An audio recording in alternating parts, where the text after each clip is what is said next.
Yay.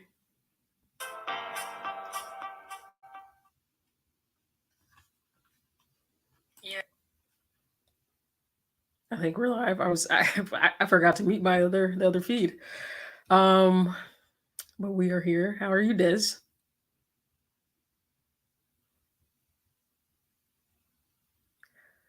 I guess we'll start here.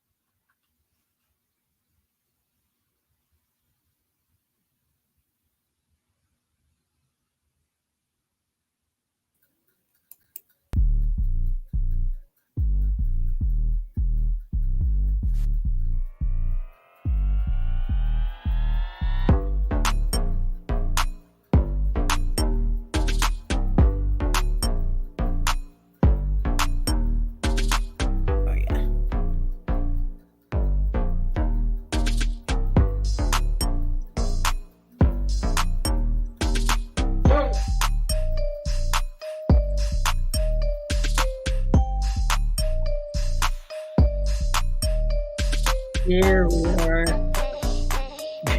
All right, there we go.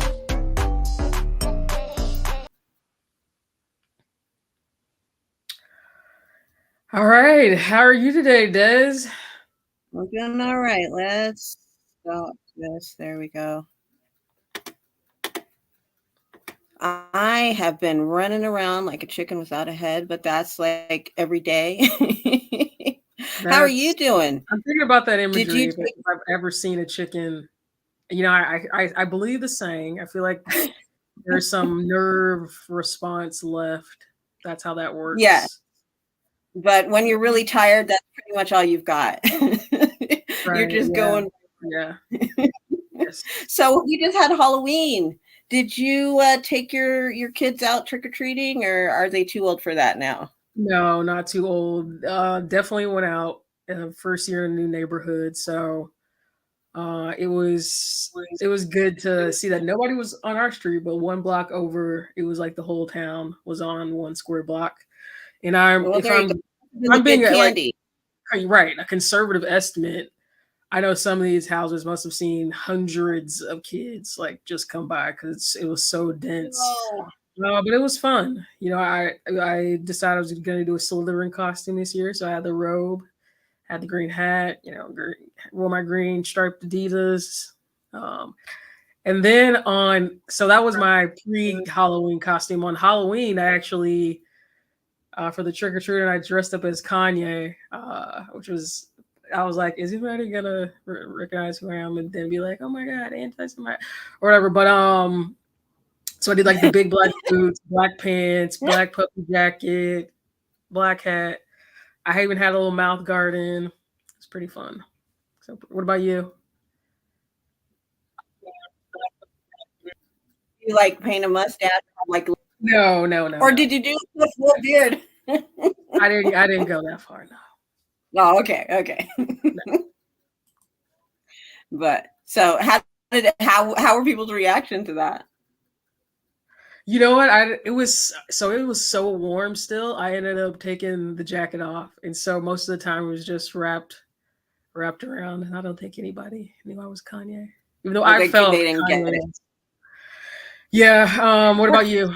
How was your Halloween? I mean, Halloween is my favorite holiday, so It was a quiet Halloween. What did we do? I live in a really quiet kind of cul-de-sac neighborhood, and there are children here, but they usually go outside of our community to trick or treat. The last year I tried to do trick or treating, nobody showed, even though there were kids right. living in. I was like, you know what, we're not doing anything this year. Yeah, So what did we dang. do? I think we just chilled. We just chilled. But There's always the good Halloween movies that come or that are out. I remember, like the Sunday prior to Halloween, they always do the Simpsons Halloween episodes. So that's oh, that's always right. something fun to Did watch. I probably just watched some true crime documentary. Yeah, I mean, there's plenty of those. Which is You know what? pretty much Speaking of, that's every day. That's not just I Halloween. saw one news story that I think it was in Chicago. some guy said he ran out of candy, so he started giving the kids what looked like homemade gummy bear packs with marijuana Uh-uh. bears inside. And I'm just like, wow. The guy looked to be in his maybe Wow. mid to early. Oh no. Yeah. I just, Yeah. first of all, why are you, those are not cheap. So why are you just like giving away Not whole yes, packs of bears? exactly. And then Not cheap somebody and not suggested for that we should kids. have given them dollar bills. That might have been smarter than giving them so Go whatever the figure. price. And cheaper. I Yeah, bet but some no, parents were happy. They're like, give me that candy, Timmy. right. I would have been like, but then again, you can't trust. Apparently, you can't trust any street drugs these days because of how crazy the fentanyl is. So I don't even know. Well, yeah. Uh, I don't even think you can risk it. Apparently, Yeah, I've heard many times that's not a great idea. But speaking of things that aren't a great dang. idea, today we're going to talk about taking financial advice from your preacher. That's not necessarily a good Yeah. idea. Even if you are a devout Christian, an evangelical, Pentecostal, whatever your religious path, this episode today, we're going to be talking about how it's probably not a great idea to take financial advice from your church. But Yeah. before we jump into it, I'm gonna make a brief definition, build a brief definition. So we're going to be talking about a Ponzi scheme today, and the difference between now some people get these, they interchange them, but they are not the same thing. They interchange Ponzi versus pyramid scheme. Yeah. They're two different things. So a Ponzi scheme only relies on the scammer to get investors, but it technically relies on many of those investors to keep it to themselves. They don't necessarily need recruits. It's just a financial investment. You as a person donating, or excuse me, donating, nobody's donating. You as a person giving money to the scammer are not required to do anything other than wait for your return. But in a pyramid scheme, the scammer relies on you to join the scam, participate fully, and recruit other people who also participate fully. So the difference is, I mean, they're both scams. They're both will rip you off, but one is actually relies on you keeping your distance. The Ponzi scheme relies on you as the investor to keep your distance, whereas a pyramid scheme relies on you to jump in and participate. So that's the difference. And this guy had a Ponzi scheme that required the participation of dozens of churches, particularly Black churches. And his name was Ephren Taylor II. But this story is pretty in depth in that it didn't just include him. It included some famous preachers and his wife, which is pictured right there. Now, I thought I was doing some research and I thought this was the perfect picture. What do you think? I don't think when I see this, I don't think church going. That's rude. Well, look, we call him a preacher. He was definitely son of a minister, Mm-hmm. and going from church to church on a faith based building wealth tour. I don't want to see any faith based speaker taking pictures like that with stacks of money in their hand, making it rain like he's at a strip club, wearing expensive, uh, uh, gaudy jewelry.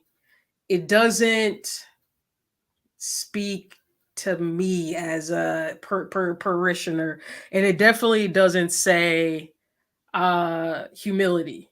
It's so that's what I think when I see that, and that's Ephren, right, and his wife Yeah. Michelle, His wife, Michelle, let me Michelle. say Michelle Taylor, who Good. I don't know if you said it before, but yeah, I guess something we get to later. Him and his what he did for his wife. Oh yeah, we gonna talk about that. Oh, look, is that young But this Ephraim? He is looks like a Ephren as a young man. he looks like Yeah, a he was in high school then. yeah. I mean, but for as far as what I read though, he's He looks like smiling there.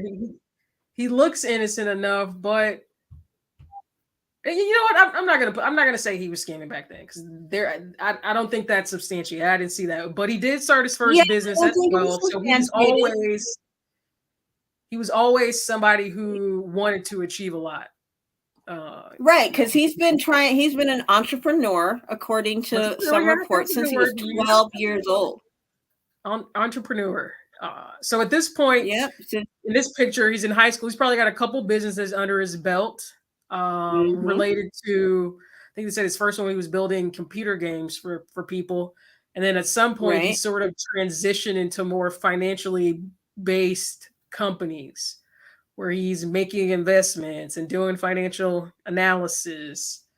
And I really think that is what sets him along this path to being what we know now as a scammer, running a Ponzi scheme. Mix that in with being the son of a preacher man, and I think he knew how that he could use the church, develop this persona and prey on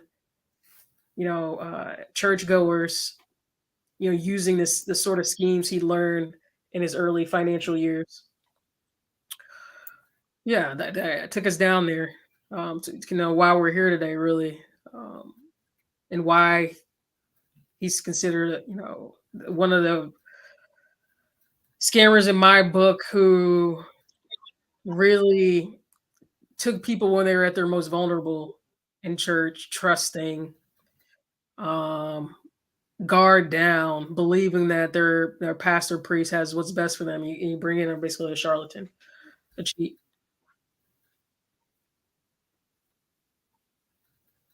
Yeah, I find it particularly despicable too because first of all, the scam itself, but then second of all, to use people's faith to do that.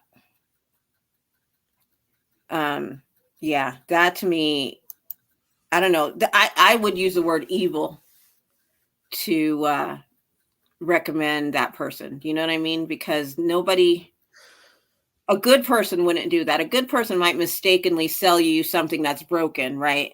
But they're not going to sell it to you on purpose. It'll be Knowing it's something. broken, knowing there's no means of refund because, like you said, this was a Ponzi scheme. So, Right.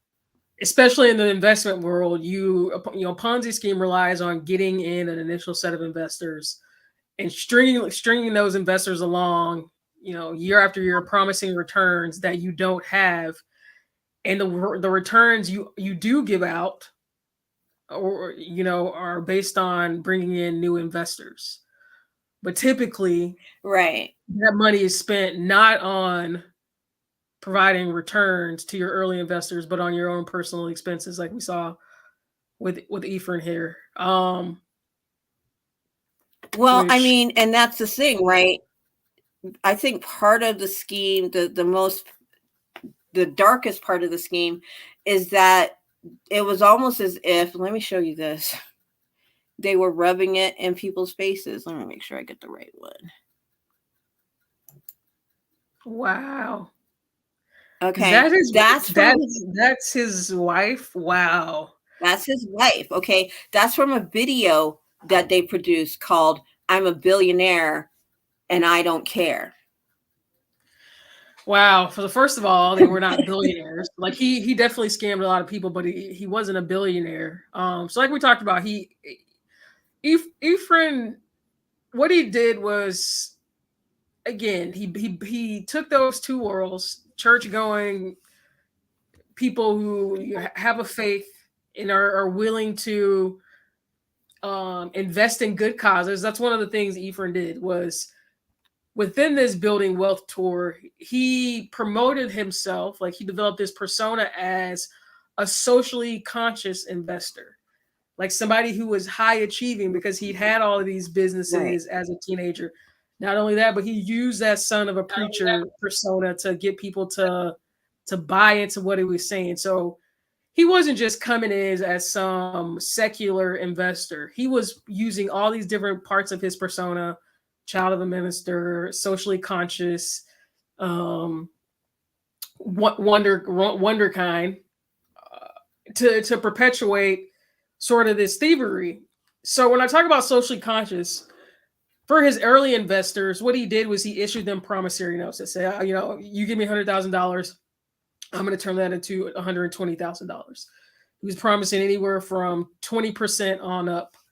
And it wasn't just like invest in this oil company or invest in this tech company. He was buying laundromats in urban neighborhoods, as they call it. He was buying juice bars in the same type of low income, disenfranchised neighborhoods. This was what he was supposedly doing. And in some cases, yes, this happened. But in a lot of cases, Taylor was not, in fact, buying these businesses to help impoverished neighborhoods and give them a source of jobs and small businesses. He was, in fact, spending the money, like we saw, on his wife, making music videos, buying studio time, buying. I think they said part of the funds were used to rent an apartment in New York, going from city to city, jet setting. You saw the jewelry, all these things that he was actually doing with the money. And I'd say, like, not only one of the worst parts about it, not only is he preying on churchgoers, which even I think if you're atheist, if you're a churchgoer, faith-based, and you're not hurting other people, I'm like, okay, do you? But he took what people thought was going to benefit the church, benefit parishioners, and he stole that. Let's add, he wasn't doing this in a vacuum either. Hey, add though is Bill O'Reilly's show. He was on a couple of other popular shows, like on what do you see, NBC? Right, yeah, I saw that. I saw that. He was on a couple. No, he wasn't invisible. He wasn't just some guy that just popped out of nowhere. He built up his notoriety as a public figure. Okay. They call him the Black Bernie Madoff. He wasn't a nobody. He wasn't just, out of thin air. He was somebody that had called the Bernie Madoff anything. Yeah, right.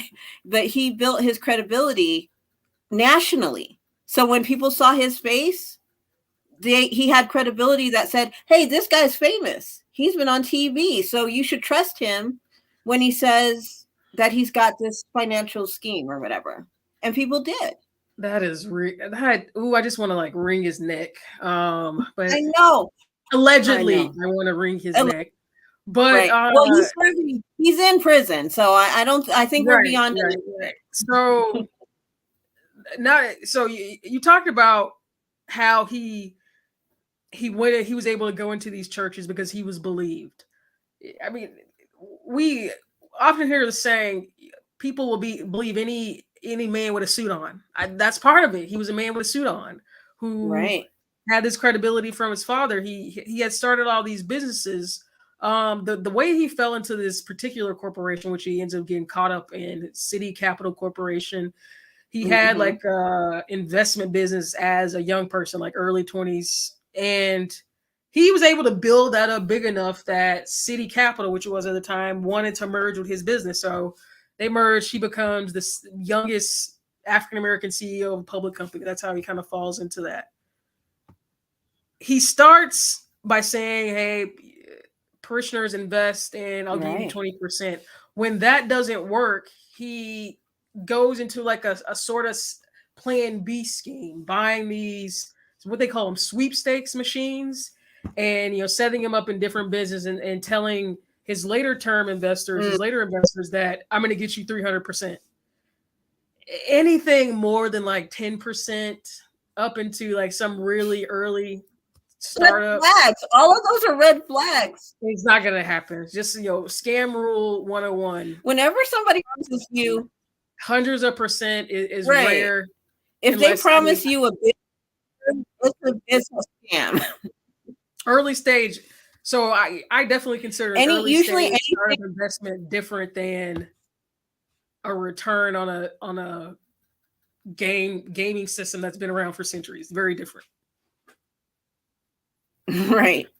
So when he isn't able to pay, this is, he becomes CEO, I believe, in 2006. When he isn't able to pay investors back, giving these promissory notes and, from year to year not being able to pay them, it starts to fall apart, as the stories report. And in 2010, he basically resigns as CEO and goes on the run with him and his wife. They go on the run. Some of the footage I saw, they fled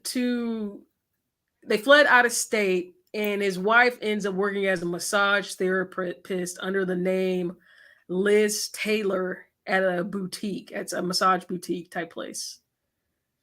What I found and Liz Taylor weird about that whole situation was he went to work with her every day. She would go to work and he would go to work with her.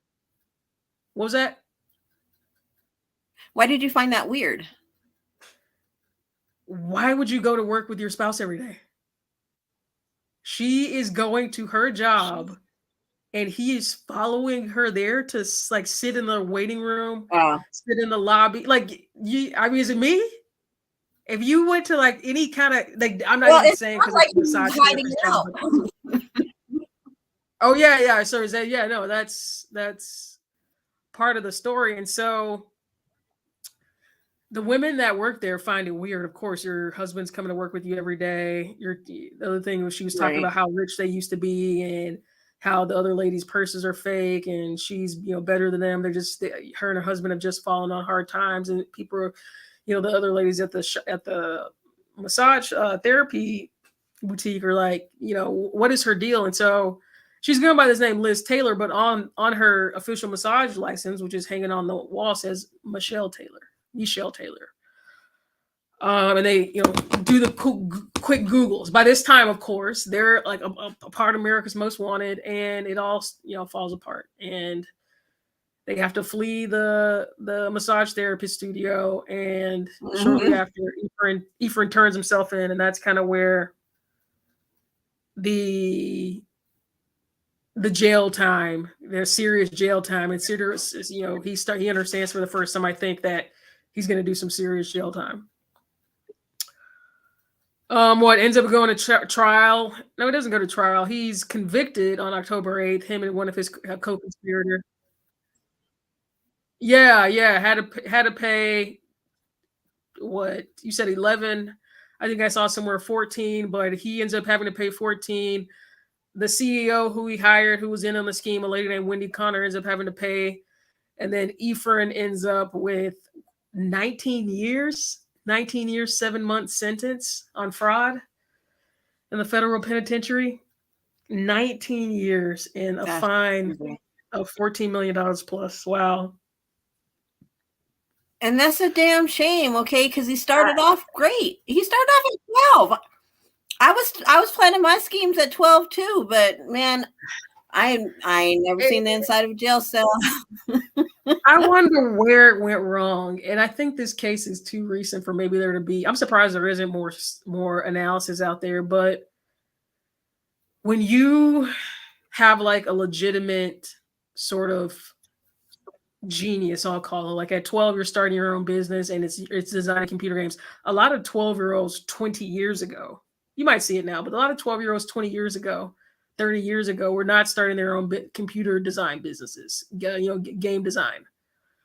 So I think he believed early on that he was exceptional, and when that didn't translate later in life, he started faking it until he made it, and he never made it. It was all fake. That's what I think. Well, he's not the first scammer we've ever seen do that either, huh? Is he?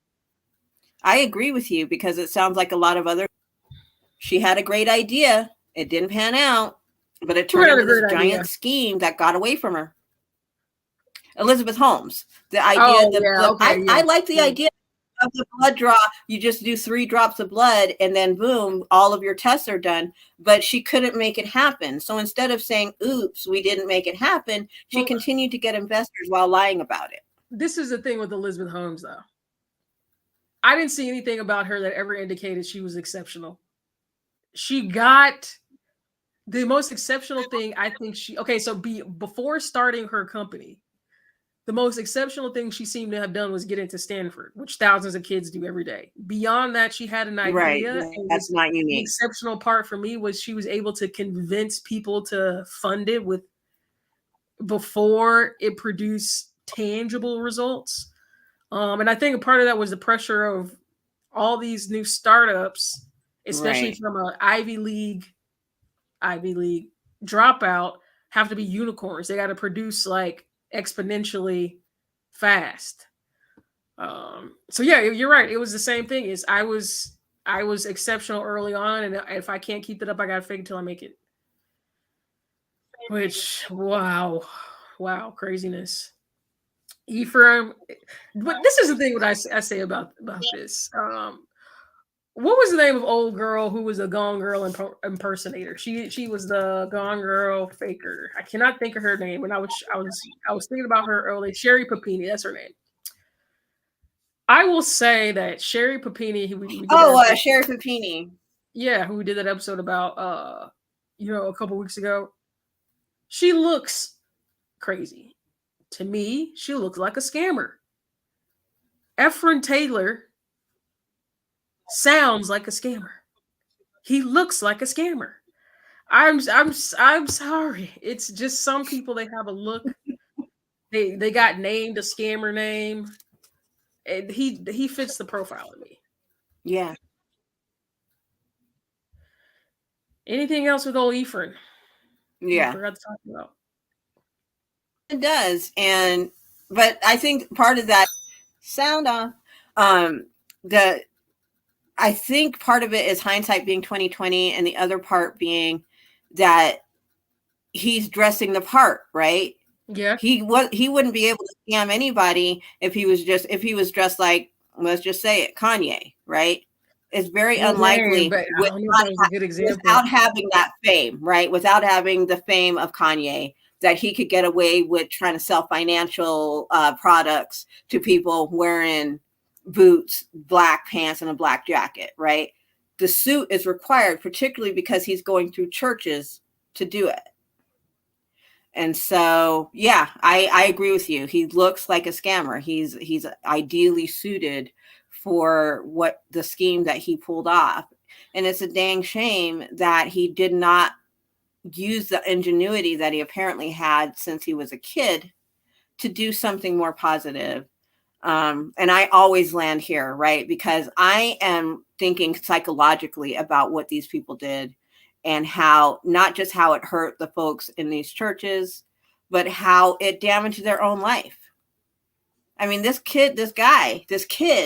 grown man had potential. He had lots of potential. He had otherwise great ideas. And then he messed it all up by trying to do a get rich quick scheme. I agree. I mean, socially conscious, actually trying to invest into low income neighborhoods. Yeah, that the idea in itself is amazing. Why couldn't he fulfill that? Why couldn't he have tried a different route to fulfill that? Because I'm an entrepreneur, and I work in a community with people that participate in what we call locally social impact businesses. And the social impact is, sure, you're doing your capitalism over here, right? You're making money with your business over here, but over here, you're helping the homeless, you're helping low income, you're helping people that otherwise can't help themselves, and you're still profiting. So why couldn't he have also done that? What was the missing piece?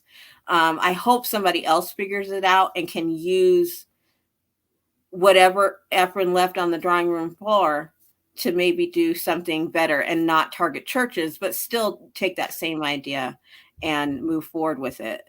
It's just a shame that this guy used it to scam people. $11 million. That's scam old people and target their 401k and IRAs. That's just real pitiful. You know, these people are about to retire and they need this money to live off on, and you take it. Yeah. And one of the terms I heard that I thought was I hadn't heard this before was biblical financial principles. That's kind of what he went around the church is teaching. Biblical Oh, financial right. Make up phrases to make it sound really, important. What is that? But That's old Ephren, crazy. he'll be in jail for a long The only time. biblical financial teaching. Yeah, the only biblical financial teaching I know about is your debt. You should only hold a debt over a man's head for 7 years or something like that. That's the only biblical Okay. financial Okay. principle I'm aware of. I Anything else mean, is a scam. I'm just like, I wouldn't even know where to start. Yeah, but so in general, is this guy is a scumbag? Is he evil? What do you think of this guy? On the scale of Elizabeth Holmes to Sherry Papini, they're probably on the same side of the scale. Yeah. You know what? What part? Well, he doesn't have any bodies that, attached to him. You said no bodies? He don't have any bodies attached to him. I mean, he probably yeah, but barely, but because it really he dealt does with bother elderly. me. It really does bother me that he targeted older parishioners, churchgoers, and their retirement. That's real messed up. And then spent the money on the flip. So it actually makes him worse than career. Sherry. It actually makes him worse than Sherry and Elizabeth Holmes. Elizabeth Holmes, we've discussed whether or not her quote unquote victims, at least financially, were even victims at all because they gave her the money willingly, not having seen the product. Sherry Papini was just targeting her husband and her boyfriend, but the truth is it wasn't necessarily a way to make a break and it didn't work out. But this guy targeted people that did not have any reason to know better and stole their money. And many of them never saw that money back. Not even a little bit of it. So he's worse than on like a tub of lard in prison and just like bruises his whole body. But yeah, I would call him evil. I would call him evil. But we had to keep this episode short today because life is for the living. But thank you. We didn't have very many people watching while we're on, but hopefully if you catch us in the replays, please feel free to drop your thoughts in the comments about this scheme or any other scheme you'd like us to check out. Don't forget to like this video if you enjoyed it, and please subscribe to our channel so we can continue to put out more content for you. We forgot to make the announcement. Wait, there's more. I'm Des Hickson, and this is... I'm Joy Turner, of course. You can find me on Twitter. That's where I mostly hang out at GeekNickJT. GeekNickJT. So there you go. You can find us on social media. You can find us on Clubhouse. And of course, we'll be back on YouTube very soon. Thank you for popping in. We'll catch you guys on the flip side. Let's do the one last piece just to make it fun. Let's see if we can make it happen. We'll round it out.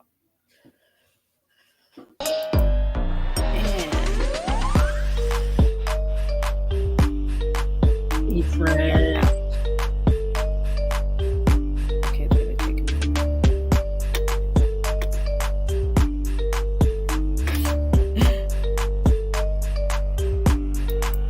There we go. Good. Okay. I gotta run, get the kids. They've been out all weekend, so I gotta go pick them up. All right. Yeah, just message me and let me know what's up with this episode. Yeah. Okay.